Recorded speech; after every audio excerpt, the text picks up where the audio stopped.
Hello guys, आप सभी को नव वर्ष की हार्दिक शुभकामनाएं। दोस्तों, आज मैं आप सभी के बीच बात करने वाला हूं global trending mega star Khesari Lal Yadav ji के बारे में। तो चलिए दोस्तों, वीडियो को डिटेल में जानने से पहले मैं आप सभी से रिक्वेस्ट करता हूं कि अगर आप मेरे चैनल फैक्टो वेद पे नए हैं तो मेरे चैनल को सब्सक्राइब कर लें, साथ ही साथ मेरे वीडियोस को लाइक करना ना भूलें। दोस्तों मैं आप सभी को बता दूं कि खेसारी लाल यादव जी को क्यों विवाद में लाया जाता है। आप देख सकते हैं कि सबसे पहले खेसारी लाल यादव जी का एक सॉन्ग आएगा मुर्गिया आरा केहिया, जो कि यूट्यूब के मेन सेक्शन पे ट्रेंडिंग कर रहा है।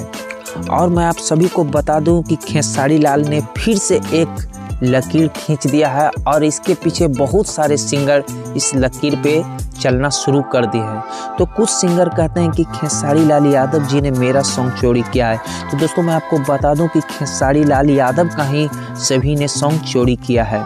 और साथ ही साथ मैं बता दूं कि खेसारी लाल यादव जी के सॉन्ग को दर्शकों का भी काफ़ी प्यार और आशीर्वाद मिल रहा है। तो हमें जितने भी खेसारी लाल यादव जी का सॉन्ग आए उन्हें फुल सपोर्ट करना है, क्योंकि कुछ लोग खेसारी लाल यादव जी को गिराना चाहते हैं, लेकिन खेसारी लाल यादव के पीछे हम लोग का हाथ है तो कभी नहीं गिर सकते हैं। जितने भी खेसारी लाल यादव के सपोर्टर हैं, खेसारी लाल यादव जी को फुल सपोर्ट कीजिए और इनका ट्रेंडिंग में हमेशा गाने लाते रहिए। बहुत सारे लोग कहते हैं कि पैसा लगा करके इनका सॉन्ग ट्रेंडिंग में आया जाता है, तो ऐसी बात नहीं है। खेसारी के दर्शकों का प्यार और आशीर्वाद के वजह से इनका सॉन्ग ट्रेंडिंग में आता है।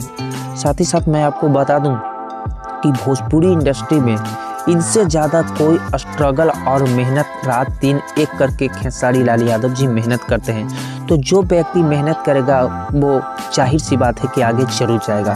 तो खेसारी के जितने भी सपोर्टर हैं, खेसारी को फुल सपोर्ट कीजिए, क्योंकि इस नए साल में खेसारी लाल यादव जी ने फिर से एक नया लकीर खींच दिया मुर्गिया आरा केहिया, जो कि आप यूट्यूब पे सिर्फ मुर्गिया का ही सॉन्ग का चर्चा चल रहा है, जो इनके लकीर पे सभी रेंग रहे हैं। तो आज की वीडियो में इतना ही दोस्तों, मिलते हैं फिर से नई वीडियो के साथ।